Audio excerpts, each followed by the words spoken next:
All right, there we go. Let's get our Facebook folks in here. Then we can start the show. Got the spinning wheels. Boom, boom. Let's go one and come on, Facebook. I believe in you. There we go. All right. Welcome in. Welcome in. It is Tuesday evening, the 15th. Time for an episode of Building the Broncos.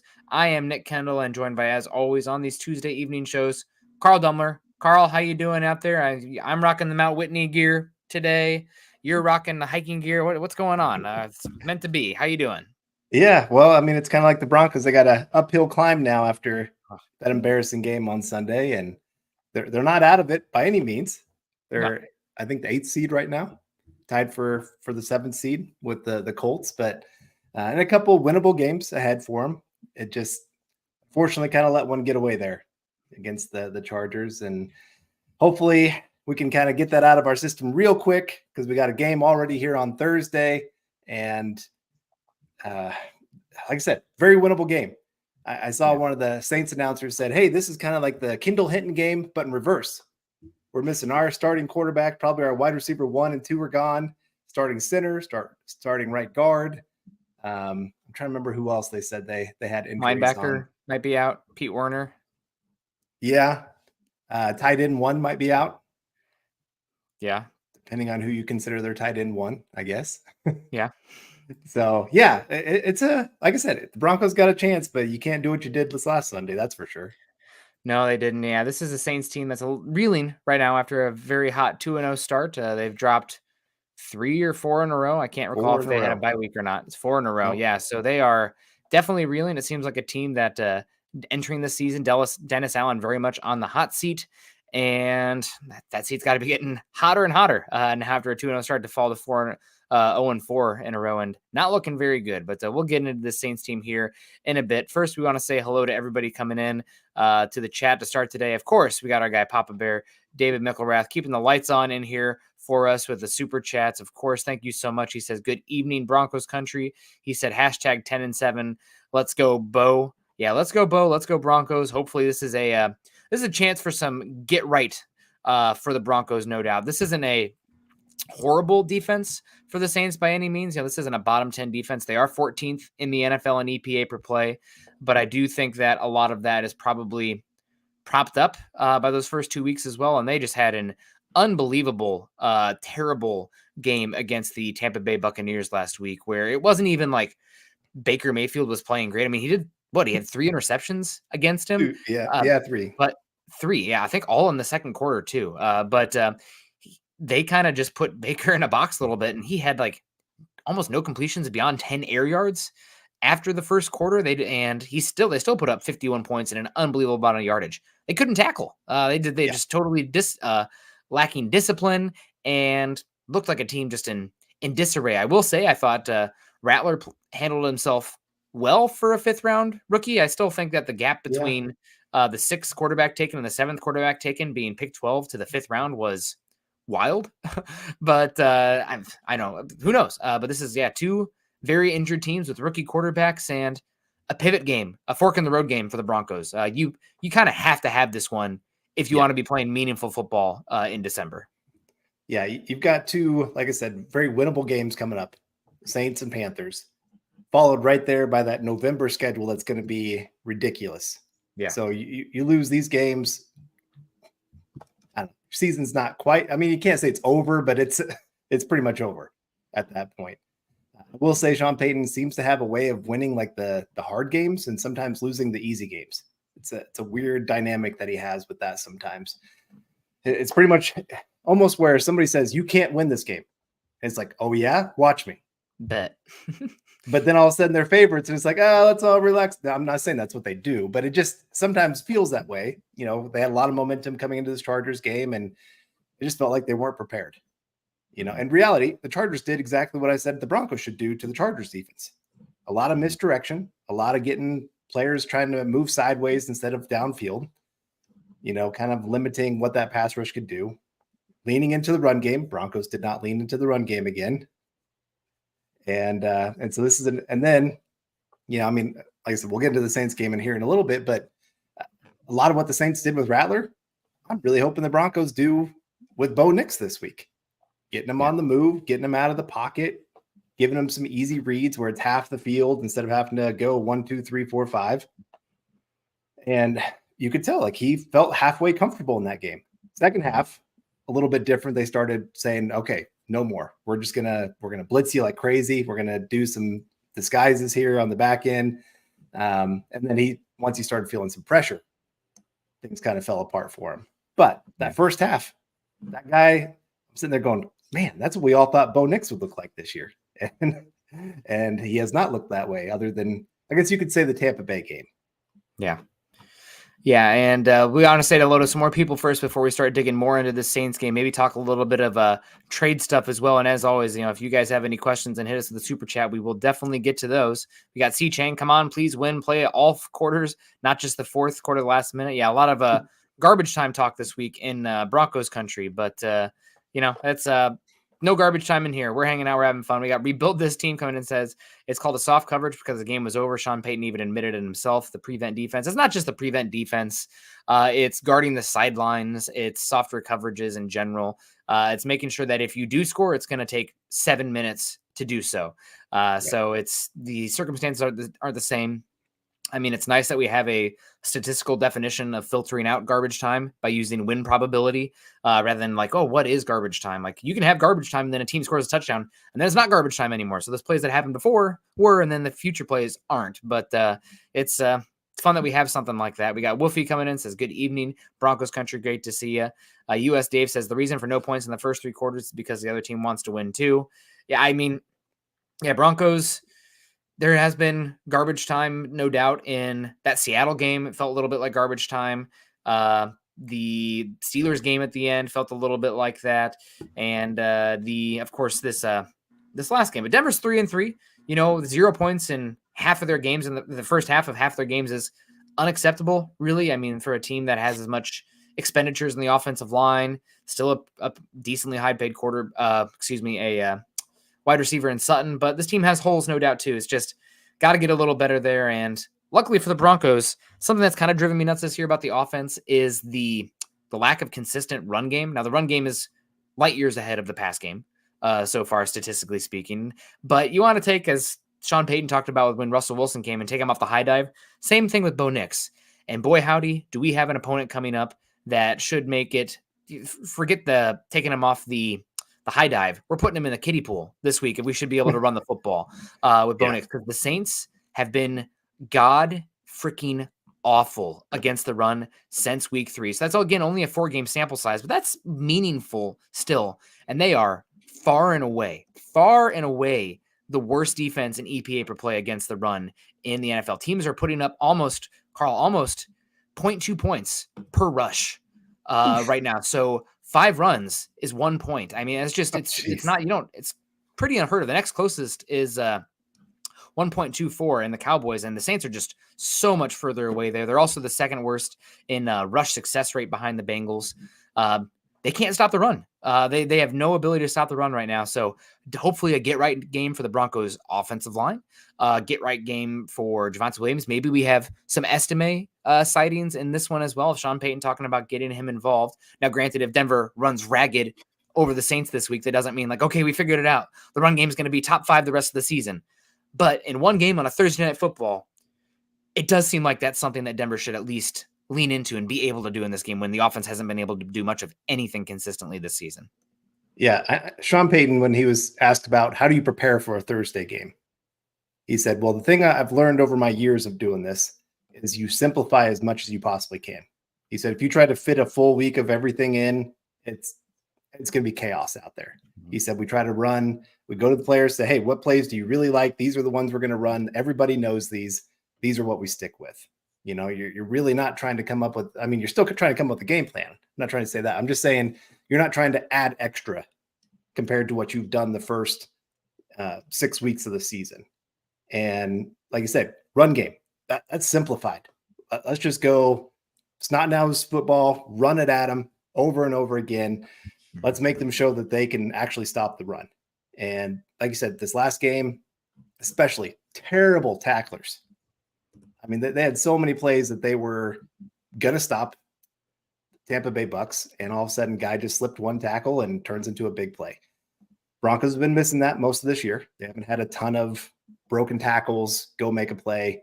Javonte Williams, he's been up and down in that category. He's had a couple games where he really looked good, taking on tacklers and getting those extra yards. This is a great game for him to go prove that once again. So, like you said, that's a simplified system. Run the football, play action, get your quarterback out of the pocket, give him some simple reads, and I think you can come away with a win in this one. I think they've just been trying to too complicate it for Bo Nix, and he just does not look comfortable. Yeah, this should be a get-right game for him. Now, granted, like I said, the Saints' run defense is terrible. Their pass defense is fine. But, I mean, you should have some shots against Paulson and Debo, whether it become penalty yards or big plays down the field. Alontae Taylor has been a little bit erratic back there.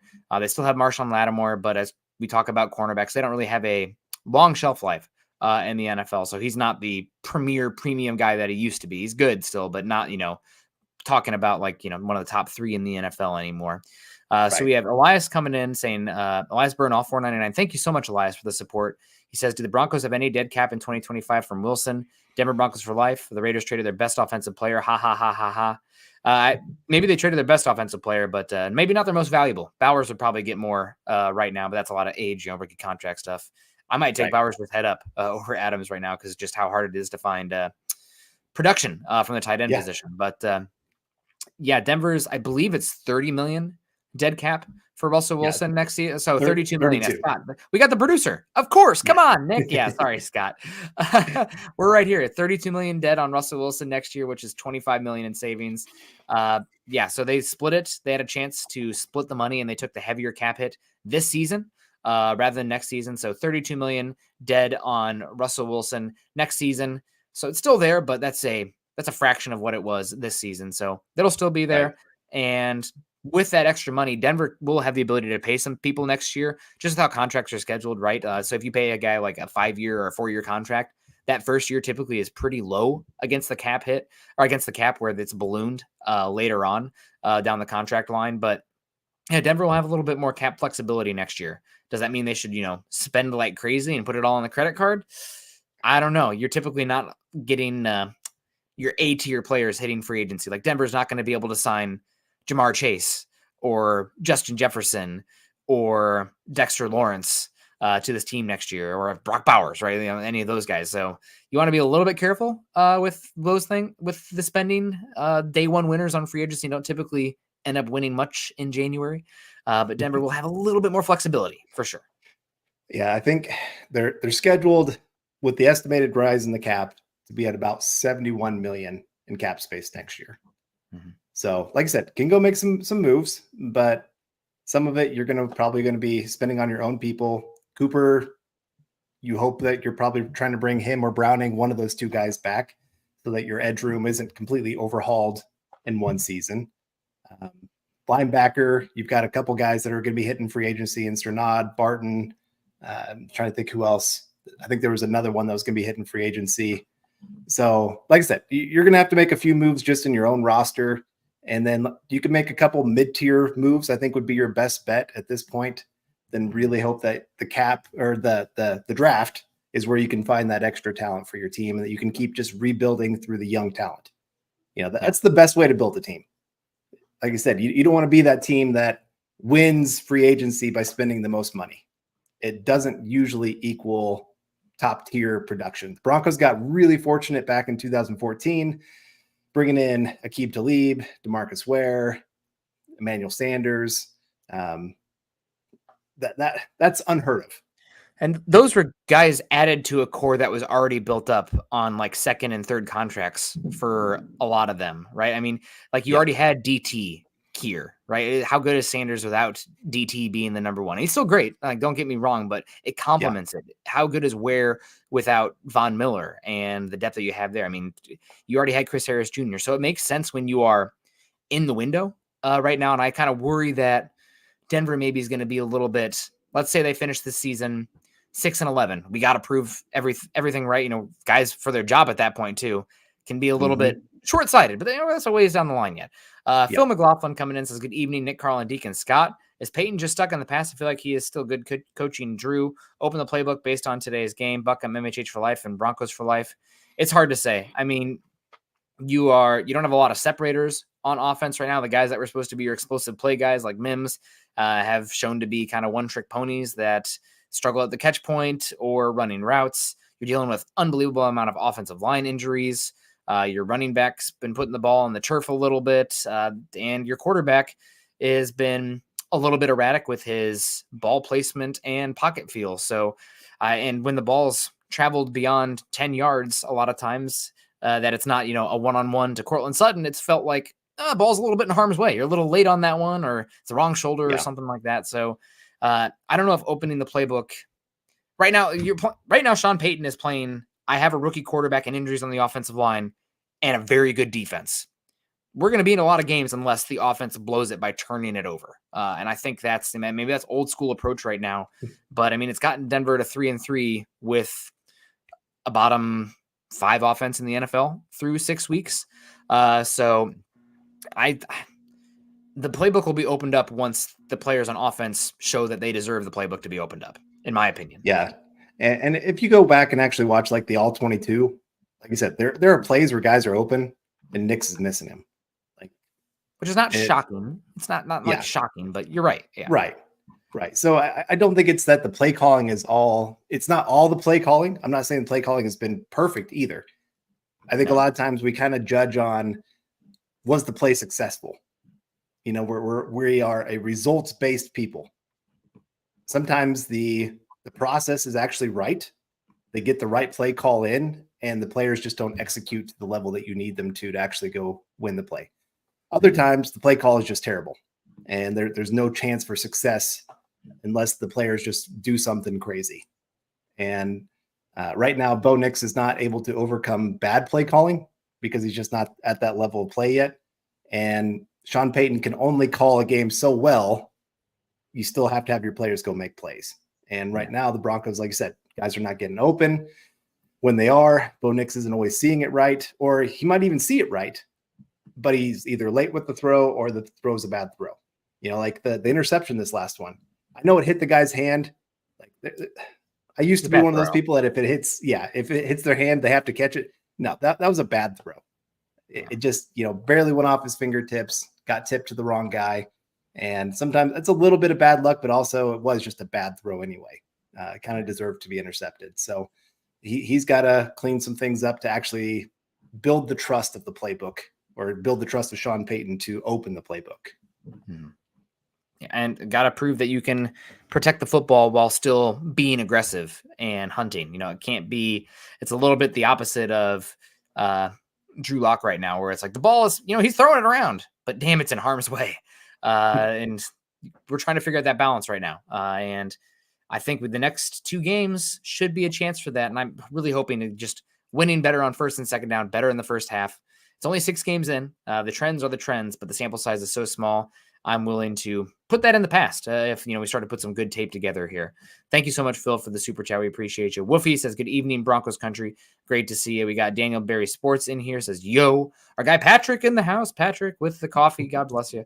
He says, aloha, boys. Good to see you. Always great to see Patrick. We got Roy Osborne says, hey there, guys. If we can't run the ball, I'm sure the Broncos may not win.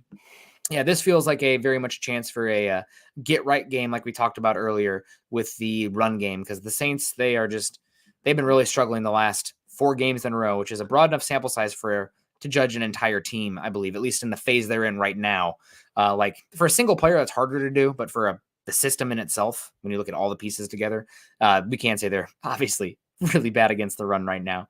So if Denver can't run the ball in this one, we need to be panicking, right? Mm-hmm. And I can't imagine the Saints with all the injuries they have. I got that pulled up here. We can talk about that in a second, that they're going to do what the Chargers did and be up 20-0, just score drive after drive after drive. If they're doing that, we have problems way beyond the offense and the defense. That's a top-down thing if the defense starts to fall apart. Yeah, I was going to ask you, how would you divide up the running back carries after Javonte Williams had that horrific game this last week? I'm probably trying to play with the hot hand a little bit. I still don't trust Jaleel McLaughlin, specifically in pass protection. I think it's a total tell when he's in there, and that makes it so much harder on your offensive line when you do that. So I am still, I mean, you have the horses that you have. So I'm probably still leaning in Javonte Williams for now. If he puts the ball on the turf again, you probably have to lean more estimate. I can't imagine. McLaughlin just doesn't have the body type to take 20 plus carries a game. It just can't happen. Unless, you want to run him for 3 games and then on to the next one. But I think probably they're going to probably start to try to get estimate in there a little bit too. It's just, he's fumbled on 25% of his carries, right? So can't have it. But I think it's probably still Williams, but he is on, strike 2, one more, and it's maybe a shift there. Cody W coming in and says, trade for Njoku, cheap contract, can catch the ball. I don't know the specifics of Njoku's contract, but he is, I believe, 28, 29 years old. If he's available for like a 4th and Denver sends back a 6, I'm interested. This is a very good, still getting over this cold here. This is a very great tight end class coming up. It's not like, I have 3 or 4 first round tight ends, but like day 2 should be littered with tight ends. So I don't think that you have to go get one in trade or free agency this year. Otherwise you're sunk. But the other factor here is that tight ends typically take 2, 3, 4 years to develop. It's one of the slowest developmental curve positions in the NFL. So you might want to draft a guy and still, have Njoku come in, but he's one that makes sense to me because he's the only one on the market that I think also offers potentially on the market that also think offers inline ability. I know like Evan Ingram might be available too. That's a glorified slot receiver. I mean, you're talking about like Vele's big slot role there, right? Or little Jordan Humphrey. You don't want him in line. I don't really have much interest in Ingram in what I think they're trying to do 12 and 21 personnel wise. Yeah, I mean, part of me gets with Ingram just because he's such a good fit in this short passing game. I mean, the strengths of Nick's line up with the strengths of Ingram. He's not a great deep threat. He's got that short area quickness to get open. He can go catch the ball 10 times, and he might only have 80 yards kind of game. But like I said, he can make those quick area catches that the Broncos don't have over the middle of the field right now. So that's the only reason that I would push a little bit towards him. But you're right. If Njoku, if I had a choice between the two, it would be Njoku because of that inline ability. Taysom Hill, any interest there? I mean, so you beat the Saints. They're probably going to be sellers. I think I'd rather have Foster Moreau for super cheap and bring in a tight end athlete option than Taysom Hill. But I mean, I don't know. I'm not super interested in any of that. I mean, maybe Austin Hooper for super cheap from the Patriots. So I'm looking for a Y. Somebody who actually is a plus, or not, forget even being a plus, not an outright negative in the run fits or the run scheme. Kind of what you have right now with Kroll and Dulcich. I mean, they don't offer diddly as run blockers. And Atkins is more of a fullback type than an inline guy. So that's what I'm looking for. I want to be able to run the gosh darn football better than we have been. In other news, we got Christian Welch was released today. So that's a little bit of a bummer, but that is potentially good news. Broncos, I believe, have a roster spot open. They also moved on from Tanner McAllister, safety. I think that's the name. Sorry, guys. I don't know. But to free up a couple roster spots, Browning and McGlinchey could be activated before Thursday as well. So keeping an eye on the Broncos injury reports there. And we got Dennis Woods coming in with the gorgeous profile picture. My God, Dennis, that is beautiful. Go Hawks. He's 6 games in. Bolles extend him or let him walk. I just keep thinking that if Denver was interested in keeping Bolles, they would have already extended him. So I think he's still very much on a trial, and there's no reason to extend him or let him walk when we still got games to see what can happen here. My big concern is that you let him walk. This upcoming draft class, people in the NFL are saying is like absolute dog water at offensive tackle in the early rounds. Now, guys can step up, but like one of the guys who was rising was Josh Simmons for Ohio State, and he just tore something in his knee, is going to be out for the season. The top tackle at Texas and Kelvin Banks, a lot of people think is a guard. Will Campbell at LSU, a lot of people think is a guard. It's a pretty craptastic tackle class on paper right now. So you let Bolles walk and you pigeonhole yourself into reaching for a tackle in the draft. Bad strategy. So I don't know what we'll do there. But I mean, heck, Carl, if Denver loses, 2 of the next 3 games, maybe even Bolles is traded and you get a jump start onto next season with McGlinchey at left tackle or Peart at left tackle, getting him a run and whatever happens there. I mean, it could go any way with Bolles right now. Yeah. I mean, I think this, unfortunately, might be one of those positions you have to trust your coaching. The Broncos have raved about the offensive line development. Pelcheski, didn't look terrible out there when he was given his opportunity. Peart was okay when he had to go in there at right tackle this last game. I wouldn't say it was great by any means. But with the offensive line being so expensive already, can you now go and extend Bolles and keep adding to that group where you've really pretty much put it, we have to have a great offensive line. Like if this unit is not great, our team is failing because we have so much invested in this group. And I feel like he is, like you said, if they haven't already re-signed him and he's always been in those trade rumors, it just kind of feels like he's a guy on the way out. Mm-hmm. I mean, we talk about Sutton in trade rumors. It seems like every single offseason and whatnot. But Garett Bolles also has been somebody that has been like, oh, what would you want for that? I mean, last year there was some talk of that before the draft. So we'll see what happens. We got Ralph coming in saying your matching hats are cute. Ralph, you're cute. Oh, thanks. Thank you so much. We also have matching. Never mind. Building the Broncos shirts. We'll just leave it at that. Michael Crabtree coming in. Don't yank any chains. Says, let's go Broncos win this game. What a tune change here for Michael Crabtree. No, I appreciate you coming in here. Canelo comes in and says, why is it so hard for offense to score? This is literally why I brought in Sean. You are a team that's dealing with the ramification of the Russell Wilson trade, the dead cap hit on the release, and a rookie quarterback. And injuries are really piling up on the offensive line as well. So all things together, would also bottom 3, bottom 5 offense. Yeah, and I would add, even some of their drives that have looked good, they seem to be stalled by a penalty at some point. You think of even they're right at the end of the half. Broncos finally got a big play, holding call. And so a 46-yard play is wiped out that would have got you possibly some points on the board and at least gave you a little bit of promise that, maybe we could compete in the second half. I felt like when that play really got called back, it was just like the wind got taken out of everybody. And I mean, I know they put up some points there in the second half, but it was more what the Chargers were doing of trying to run out clock than trying to keep the Broncos from scoring. Mm-hmm. So yeah, I think there's just a lot of things working against the Broncos with that offense. They are not on the same page. It does seem like people are confused on what they're supposed to be doing. It's kind of like the defense last year to start off the season. A lot of guys were just completely out of position. It just felt like the ball would be snapped and they'd be like, am I supposed to be in zone coverage, man coverage? Who's my guy? Who's your guy? And nobody was communicating very well. It seemed like once they simplified things as the season went on and Vance Joseph started calling more things that he was comfortable with, everybody started getting on the right page and defense started looking at least decent. It wasn't great, but it was better than what it was. And so that's why I keep saying with the upcoming game for Thursday, Sean Payton talked about it of being, let's simplify things. Well, if you have success with that, I'm going to say, hey, keep doing that. Keep it simple. Like, yeah, it might not be the most explosive offense, but that's not what you're going to have this year.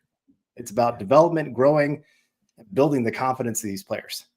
And if you're making everything so complicated with, Sean Payton's play calls, because he is known as one of the more complicated playbooks in the entire league, you're not really actually helping these guys as much as you could. Yeah. For sure. We got String Guy coming in, says, good evening all. I see Michael Davis in here, so I'm going to say it again. If we run the ball well, we win. If Bo is not our leading rusher, we win. It's a simple fix, but difficult to execute.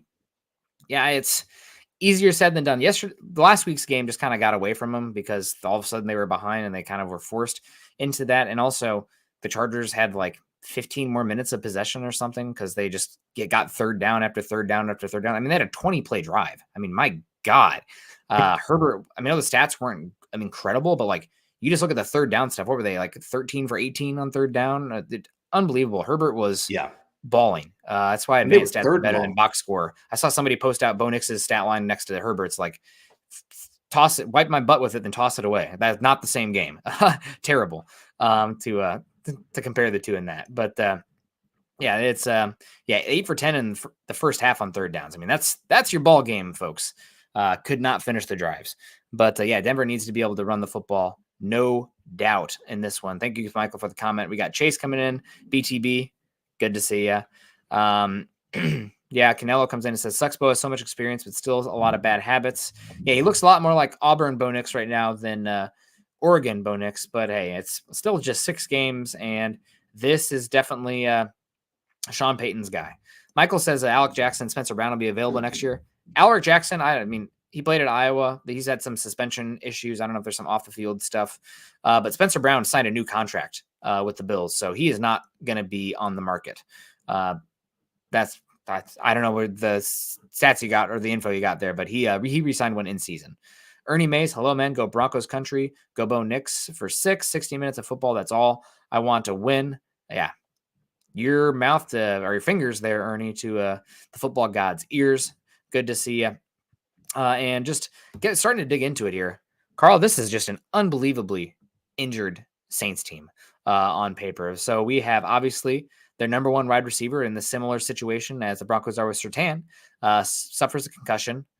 I just can't imagine any way in heck that he is going to be cleared and be able to play Thursday. So you got Chris Olave out. Of course, you have Cesar Ruiz out. They're starting guard. You got Lucas Patrick. He's been a limited participant. Derek Carr out as well. Pete Werner out. Rashid Shaheed, who's been one of the best deep play threats and returners in football. I mean, gosh, if only Marvin Mims could play like Rashid Shaheed, right? He's been out. Chris Olave is probably going to be out. And then injury after injury, the limited participation today. Peyton Turner, Alvin Kamara, Carl Granderson, Nathan Shepard, your guy. Carl, if you Alante Taylor hurt. Tyrann Mathieu hurt. Willie Gay out. Bub Means. I mean, this just a lot of those guys will play in this one, but this is a very dinged up team that is coming off an absolute boat racing against the Buccaneers last week. I don't dead man walking potentially with Dennis Allen. It feels like this is a chance to come in and rip the heart out of a Saints team pretty quickly here. And I don't think the Broncos are in the same boat right now. They seem to have a little bit more resolve than the Saints. Yeah, like I said, this last game it was weird. Very first pass play for the Broncos, interception. You get down again early in this one, 10-0. A lot of those third and longs. Like, I've never seen a team pick up so many third and longs in a game in a long, long time. It just seemed like they had an answer every single time for what the Broncos were trying to do. I don't see the Saints being able to do that, like what we saw with the Chargers this last week. And especially with a rookie quarterback that start having his second start on a shortened week. I think there's a lot of things working in the Broncos' favor for sure. But then again, Thursday games are a little bit of a toss-up. Weird things happen on Thursday nights. We've seen some crazy blowouts where the team nobody thought would win all of a sudden finds a way to win. So I guess I'm always kind of in that cautiously optimistic place. Like, Broncos should be the team that wins this one. Like, they've got, like I said, they got a lot more things working in their favor right now. But at the same time, I just always have that worry that something's going to happen, a bad play, a bad bounce. You know, this last game even, they had Justin Herbert fumbled, and it just happened to bounce right back into his lap when the Broncos were down 10-0. And I was kind of like, oh, man, that was that play like last week when the Broncos had the interception for a touchdown when they were down 10-0. That was that game-changing moment where this one, the ball bounced the other way. And it just, when that happened, I was like, oh, that's it. Like, that was that play that really could have turned things for the Broncos, got them back on track, and it just didn't quite happen. Yeah, it did not happen. So, yeah, this is a Saints team, and Scott makes a good point. That on paper, the teams the Saints have lost to here in the Falcons, Eagles, Chiefs, and Buccaneers, pretty good. I don't know about the Eagles right now. They seem to be spiraling a little bit. I mean, Nick Sirianni, it's no matter what he does, he makes it about him. It's pretty weird out there in New England. But yeah, Falcons rising up, and the Buccaneers and Chiefs looking pretty good as well. But I don't know. This just is a team that feels like it's going the wrong way right now. And as much as, the gap between when Nix came off the board and Rattler came off the board, I don't think the talent gap is like that the high between them. But I trust in this game when there's so many pieces out. It's Thursday Night Football. It's not who do I trust more to go make a play. It's who do I trust more to not make the catastrophic mistake. Yeah. And I think Rattler's going to put the ball in harm's way more There, than Nix is in this game. And Denver doesn't do anything good offensively right now. Like you got to you need to have 2 of the 4 in efficient passing, explosive passing, efficient running, explosive rushing. They're not, I think, top 15 in any of those this season. They might be in explosive passing, but they're like bottom 2 in success rate in passing, which kind of wipes it out. And this is a game where styles kind of make fights. They should be able to run the freaking football. They should. yeah. So again, that on top of trusting Knicks to protect the ball a little bit more makes me lean into Denver with this game. Rattler had a few of those passes that made you go, oh, yep, that's why he fell to the 5th round. Mm-hmm. Where he had some great ones. I mean, there's a reason that he has a first round arm in the sense of how hard he can throw it, and he can fit it in those tight windows. And he has a couple of those hero balls that make you go, oh, that was really nice. And then he follows it up with one that you're going, what in the world? You just threw it into triple coverage and thought that would work out well for you. And so he definitely, I could see him having a multi-turnover game in this one. And he tries to, he doesn't want to throw it away either. That's the other big thing. You can get a couple forced fumbles out of this one. Broncos should be able to get pressure and get a few sacks. I was going to say, he plays like somebody who, he has a very good arm, but it's not like, Josh Allen bazooka arm there. Yeah. And the arm arrogance can get him in trouble. And also he is not the athlete that he thinks he is with how he plays. So a few things that can hurt him. Now, granted, his time at South Carolina, one thing I will give him credit for is that I don't think I honestly, to God, cannot remember evaluating a quarterback who was so constantly under duress as Rattler was at South Carolina. I think he was like pressured on like 40% of his dropbacks, and typically you see like 15 to 20. I mean, he was fighting for his damn life out there. That South Carolina offensive line coach should be, I don't know, selling tires or something at this point. It was unbelievable how bad they were on the offensive line. But so he's used to being under duress, but that kind of leads to some hero ball tendencies. So again, things where Denver can run the football, score some points in the first half, and get a lead, that really leans itself well into Denver having an advantage here. The other aspect wanted to get into here is that obviously we're talking about Spencer Rattler, all those passing weapons getting out, offensive line injured. They do have 2 first-round picks at tackle in Penning, who's kind of a penalty machine out there, and Fuaga, who's been good. I think he had an injury, but he's been a pretty good run blocker out there for them. He was the guy who came off the board, pick 14, I think, after Bowers, and then next to the Bowers, then Fuaga. But this is a game where really it's make Spencer Rattler beat me. I think that I know Denver's used a lot of cover 1, and without Surtain, we'll see if they change what they want to do. I don't know if you can play as much, single high man coverage, but you need to be able to scheme out and take away Alvin Kamara. That's how the Saints teams beats you. If you're not beating yourself, is that if Alvin Kamara has a game and you are kind of looking, the Family Guy trying to tackle greased up deaf guy is the Family Guy bit out there, because that's what Kamara can make you do, even though he's a little bit older. So I think with especially Shaheed being out, that is, as much as Derek Carr being out is a big injury, I think that one, because he really dictates coverages with his ability to take the top off of defense. So I do think you can cheat up. And like you said, really say, hey, we're going to load the box. Kamara's not going to do anything in this game, in the run game. They like to run a lot of screen passes, especially with Kamara, that kind of player. And they're pretty much going to say everything within 10 yards, we're making sure this isn't happening. And Spencer Rattler, go out there. You're going to have to make all these great throws. And like I said, he can make some great ones. He had a couple really nice ones to the sideline on third down plays that I was like, wow, that was a really like tight window. I don't know how, if you don't put it where it's supposed to be, it's going to be a turnover. Yeah. But like I said, then there's those other plays where I don't know what he's seeing on the field.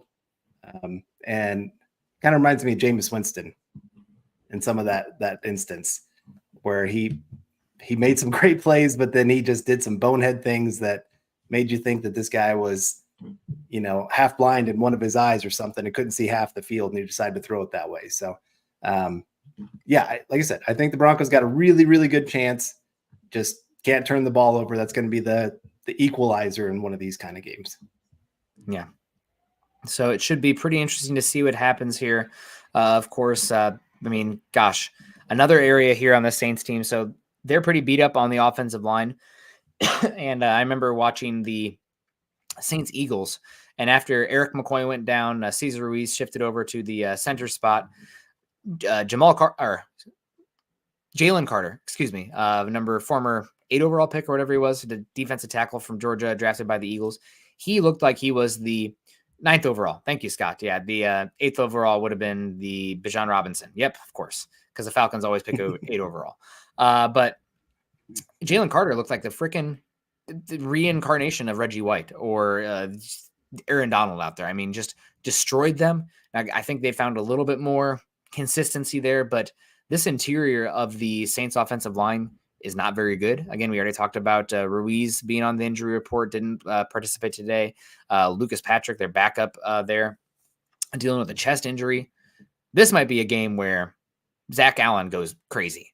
If the interior offense, if Denver, especially if they can get a lead or force the Saints into 3rd and longs, I expect Allen to have a game, and you need Allen to step up. Now that PS2 is going to be out for Thursday, you need your big players on the defense to step up. And I think Allen is very, very good. I mean, he's definitely Pro Bowl this season. I don't know if I'd say all pro, but definitely Pro Bowl.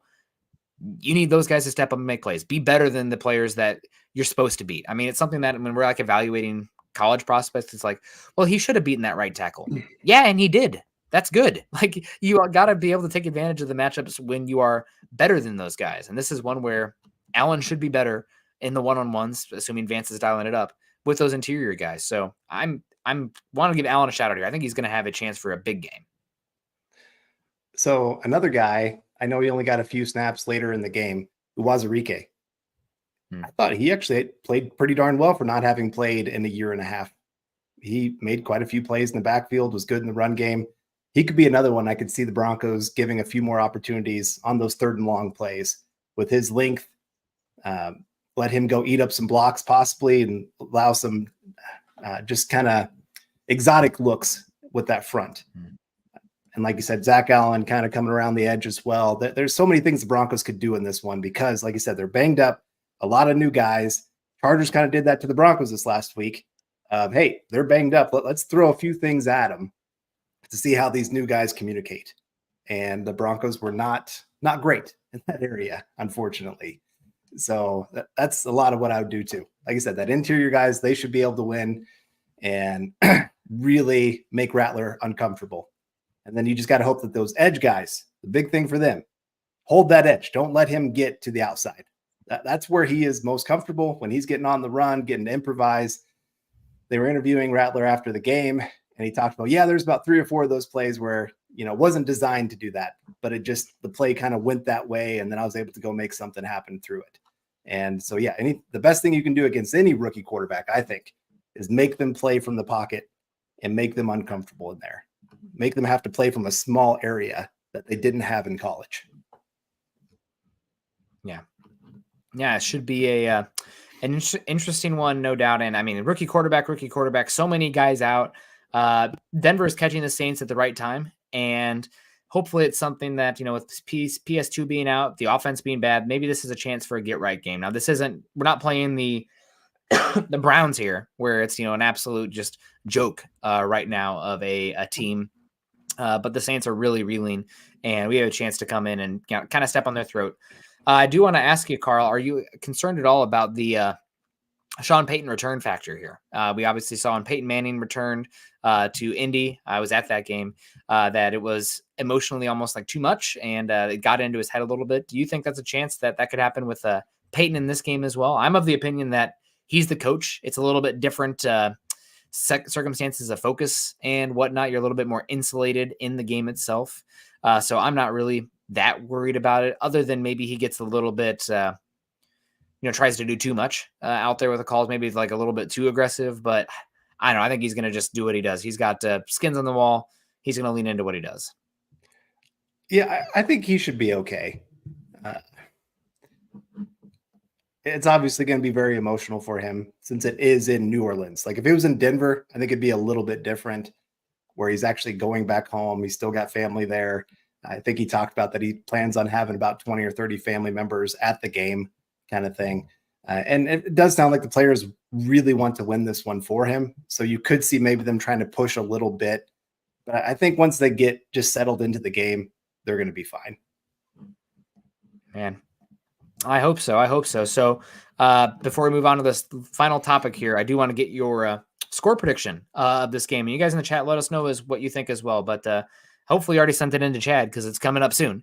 But we got Saints Broncos. What do you think final score? I think this, like I said, it's going to be a get right game with all their injuries. I think the Broncos will get the run game going really, really well and get some play action. Bo Nix will get a few open looks. I'm going to say Broncos 27, Saints 13. Like I said, I think this is a good get right game. They're going to look pretty decent on offense, getting some drives sustained, getting down the field, not having it 3 quarters in before you get across half field for sure. Yeah. Yeah, I have the Broncos winning this one 26-20. I think that it'll be Saints will probably still put up some points here. I think that with the way Rattler plays, they're going to get them every once in a while with some tight window throws. But I expect Denver to be able to run the football in this one, protect the football, and come out with the W. So we'll see. I think I'm 3-3 on the season, so hopefully I can keep that up with the Broncos as well. But a little bit better. And yeah, we got extra emotional with Drew being inducted to the Ring of Fame there. We'll see with Sean Payton. I don't know. I think it's a little bit different circumstances where I think maybe it can be a little bit emotional and it's not going to impact him like quarterback on the field where you have to process and be like so clear-minded and dialed in. But I never played in the NFL. I never coached in the NFL, so I couldn't say, but I do think it's different. But yeah, no, we are guys predicting Denver wins. I like Ernie's score here, 17-3. String Paul says 41-13. Woo! String guy 31-17. Yeah, we'll see what happens here with all of this. Benito 2 sacks. I would love to see a Jonah Ellis game because rookie 4 years of control left. Let's see the youngest guys possible. I want to see all these rookie contract guys step up. Phil McLaughlin 27-9. Yeah, it should be a lot better hopefully in this game, but we'll see. Before we move forward here, we had a flurry of trades today, Carl. We had Devontae Adams to the Jets, and we had, of course, Amari Cooper to the Bills. Denver sitting there at 3-3. Are you expecting any moves from them? I would say if they win this one, I do think that they would make some kind of move. And I think it'd probably be at the tight end position just because that's your weakest spot. I know it'd be nice to add another wide receiver, but I think at this point you're kind of locked into hoping one of your young players figures something out. Bailey looked good in this last one. He made a few nice catches for the Broncos. So maybe he, as he's getting healthier, gets more comfortable in this offense. Maybe he becomes that good number 2 for you that teams have to at least not worry about, but at least take notice of. Mm-hmm. So I think tight end, if you can find a decent tight end that can come in and do something for you, I think that would make a world of difference for Bo Nix to have that trust of somebody over the middle, that 5 to 10 to 15 yard area that the Broncos just have nobody right now to take advantage of that. What about you? I think that we're looking at, if you have a chance to bring in like a young wide receiver and maybe even give up, some valuable resources. Like let's say, it seems like Garrett Wilson is pretty disenfranchised with the Jets right now. Like I would maybe be like, hey, give up a 1 and send back Wilson and a future 3 or something, because I think Wilson as a prospect coming out, I like more than any wide receiver prospect in this upcoming draft. And I think he would be an awesome fit next to Sutton and something this offense just simply does not have. And he's not really thrilled with the Jets right now, it seems like. So he's one that stands out to me. Now, are they going to shop him? No. And I'm scared of like a team like the Chiefs, maybe going and getting him or something like that. But that's the type of caliber player I'm talking about. I'm not interested in your 33-year-old player who's a rent-a player. If you want to add somebody, it needs to be like somebody who's going to be in here building and growing with Bo Nix. So I'm not really interested in giving up picks for, DeAndre Hopkins. What does that do for you? Maybe Right. you win one more game this year. Cool. Whoop-de-doo. Yeah. Yeah, whoop-de-doo. So you have a chance, maybe a long-term tight end. And it doesn't even have to be good. I'm talking like, giving up a 6th-round pick or a 5th-round pick, and you get this player with a 7th, that kind of thing. But just to add another NFL option in that room right now that's really lacking NFL options. Yeah. And right now, I think it's as likely that Denver's trading away from, what's the word I'm looking for here? Trading away from surplus, quote on surplus on that, than they are trading. I mean, somebody like Baron Browning, who I love. I mean, pass rush is at a premium. He's last year of his contract. He's been injured a lot. You have Tillman, who stepped up in his wake. Obviously, Benito's 4 sacks in a row. Want to see more of Ellis. And I'm ready to pay Cooper. Browning, I love him. I think there's a chance he can go on and be, he can still end up being the best player out of this room, out of all of them.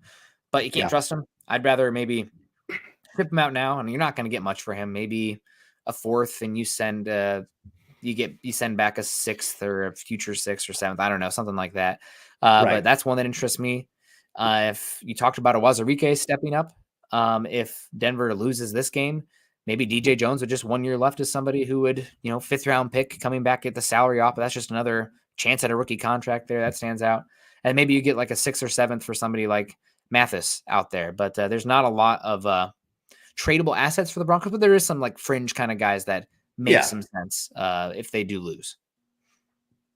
Yeah, if they do lose, like you said, I do think it could go that other way where they become those sellers, because like I said, the November schedule is pretty darn crazy. Chiefs, Ravens, I think, is it the Chargers again? I can't remember exactly, but it was 4 pretty tough opponents. I think Atlanta might be in there as well. Atlanta's in there. Yep. Yeah. So that's going to be 4 really tough games to win.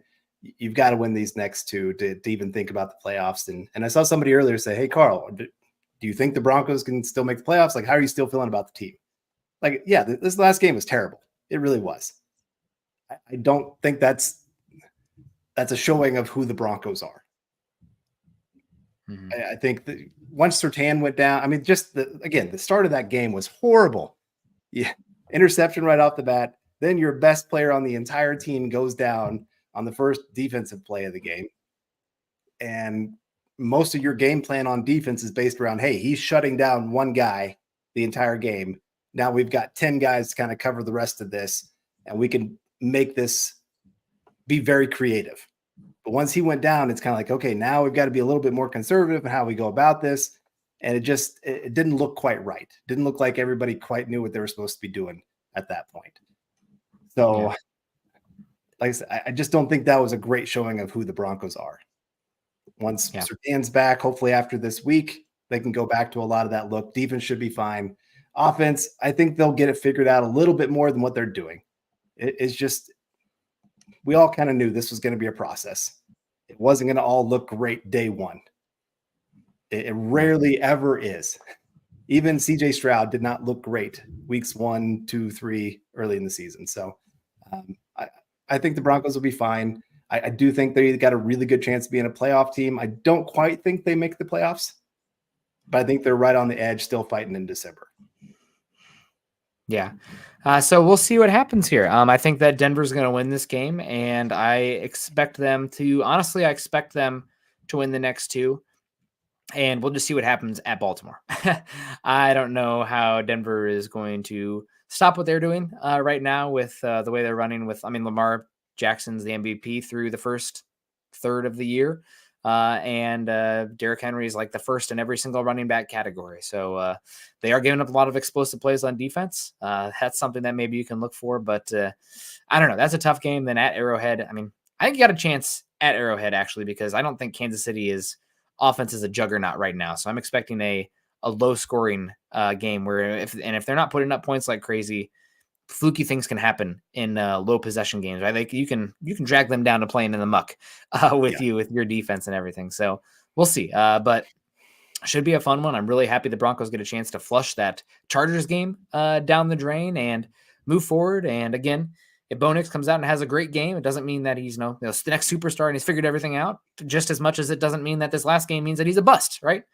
Slow and steady. I'm boring. I know, right? Big sample. We want it here, but I think this is definitely a game where they can get improve some things, get the run game going, feeling good about the run game. That's what I really want, and walk out with a W in a Thursday night game. So we'll see. This is one, and if you told me at the beginning of the season Denver's 4-3 going into that that Carolina game, you bet your sweet you know what I would have taken that, given the holes on the roster and the dead cap. So not in a bad spot organizationally right now. Just hoping that we can start to see a little bit more consistent positivity from the 12th overall pick in the last class. Sounds good to me, man. Yeah. Hopefully it all plays out exactly how we have it written right here. Yeah, got it. We got David McElrath. We got say hello to our thank you to our super chats. Papa Bear, of course, Elias Burnell, Papa Bear. We got Phil McLaughlin coming in, Cody W, Dennis Woods. You guys are great. If you guys aren't like the super chat givers, make sure you bring back Nick's beer money. We need diaper wipe money going on here. Diaper money. Those things are expensive. Excuse me. I need Nick's cough drop money too. Goodness. But if you guys can't, donate to Nick's Beer Fund, thumbs up on the way out. That does a heck of a lot of good for us. We appreciate that. Find us over on iTunes, of course. Leave us a Apple Podcast review and all of that stuff. Make sure you're following Carl and I on Twitter. Carl's at Carl Dumler MHH. I'm at Nick Kendell MHH. Follow us at Mile High Huddle. If you're over on Facebook.com, we're over at Facebook.com/Mile High Huddle and Facebook.com/Mile High Huddle Pod. And as that ticker says there underneath, please subscribe to the show over on YouTube, like the show on the way out, and share on your social media platforms. We appreciate everyone coming in here. As I'm the man said here, we want to choose kindness, compassion, and choose to call it Parham. I'm looking for a blocking tight end. I'm not a 6'8", seam route runner. But if, Kroll keeps struggling, Dulcich gets hurt, we'll see what happens. But appreciate everyone. Carl, any final thoughts since we're rocking our hiking merch? What's going on? Yeah.